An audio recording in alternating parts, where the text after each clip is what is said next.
ಎಲ್ಲರಿಗೂ ನಮಸ್ಕಾರ. ಬಾಲ್ಯದ ನೆನಪುಗಳು ಸರಣಿ 2ಕ್ಕೆ ಸ್ವಾಗತ. ಇಂದಿನ ಕಥಾವಸ್ತು ಲಗೋರಿ. ಹಳ್ಳಿಯಾಗಲಿ ಪೇಟೆಯಾಗಲಿ, ಕೋವಿಡ್ಗೆ ಮುನ್ನ ಬಾಲ್ಯ ಕಳೆದ ಪ್ರತಿಯೊಬ್ಬರಿಗೂ ಗೊತ್ತಿರುವ ಆಟ. ಈಗಿನವರಿಗೆ ಗೊತ್ತಿಲ್ಲ ಎಂದಲ್ಲ, ಎಲ್ಲರನ್ನೂ ಒಳಗೊಂಡಿಲ್ಲ.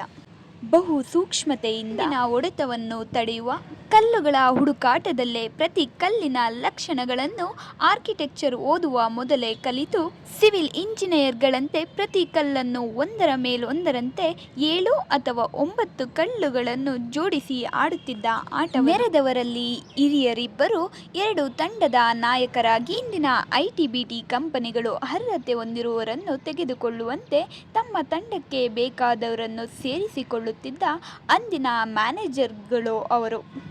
ಕಲ್ಲಿನಿಂದ ನಿರ್ಮಿಸಿದ ಕೋಟೆ ಬ್ರಿಟಿಷರ ಫಿರಂಗಿ ಗುಂಡಿನಂತೆ ಬಂದ ಚೆಂಡಿನಿಂದ ಕೆಡವಿ ಬಿದ್ದಾಗ ಅದನ್ನು ಮತ್ತೆ ಕಟ್ಟುವ ತಂಡ ಒಂದಾದರೆ, ಇನ್ನೊಂದು ತಂಡ ಅದನ್ನು ಮತ್ತೆ ಉರುಳಿಸಲು ಒಬ್ಬರಿಂದ ಒಬ್ಬರಿಗೆ ಚೆಂಡನ್ನು ಎಸೆಯುತ್ತಾ ಅರಿವೇ ಇಲ್ಲದೆ ಟೀಮ್ ವರ್ಕ್ ಕಲಿಯುತ್ತಿದ್ದ ಸುಂದರ ದಿನಗಳು ಅವು. ಇಂದಿನ ಜಾಗಿಂಗ್, ಎಕ್ಸಸೈಸ್ ಎಲ್ಲವೂ ಒಂದೇ ಆಟದಲ್ಲಿ ಮುಗಿದು ಹೋಗುತ್ತಿದ್ದವು.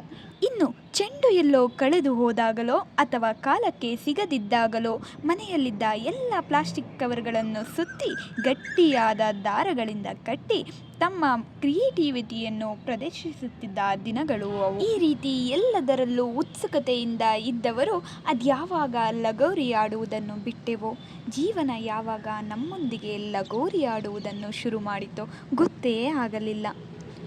ಅಂದು ಆಟವಾಡಿದ ಜಾಗದಲ್ಲೀಗ ನಿವೇಶನಗಳು, ಡಾಂಬರ್ ಸಿಮೆಂಟ್ ದಾರಿಯೋ ಆಗಿರಬಹುದು, ಅಥವಾ ಸರ್ಕಾರಿ ಶಾಲೆ ಮುಚ್ಚಿ ಹೋಗಿ ಅದರ ಅಂಗಳ ನಿರ್ಜನ ಪ್ರದೇಶ ಆಗಿರಬಹುದು. ಒಂದೊಮ್ಮೆ ಆ ಜಾಗಕ್ಕೆ ಭೇಟಿ ನೀಡಿ. ಈ ಮಾತುಕತೆ ಮುಗಿದ ಮೇಲೆ, ಜೀವನಗಾಥೆ ಮುಗಿಯುವ ಮುನ್ನ, ಸಾಕಷ್ಟು ಅಪೂರ್ವ ನೆನಪುಗಳಿಗೆ ಸಾಕ್ಷಿಯಾಗಿರುವ ಬಾಲ್ಯದ ಸ್ನೇಹಿತರನ್ನು ಸೇರಿ ನೆನಪಿನ ದೋಣಿಯಲ್ಲಿ ಒಮ್ಮೆ ಪ್ರಯಾಣಿಸಿ ಬನ್ನಿ. ಇಂದಿನ ಸ್ಟ್ರೆಸ್ ಎಂಬ ಕಾಯಿಲೆಗೆ ಅವರೇ ಮದ್ದಾಗಬಹುದು. ಧನ್ಯವಾದ. ಮತ್ತೆ ಸಿಗುವ.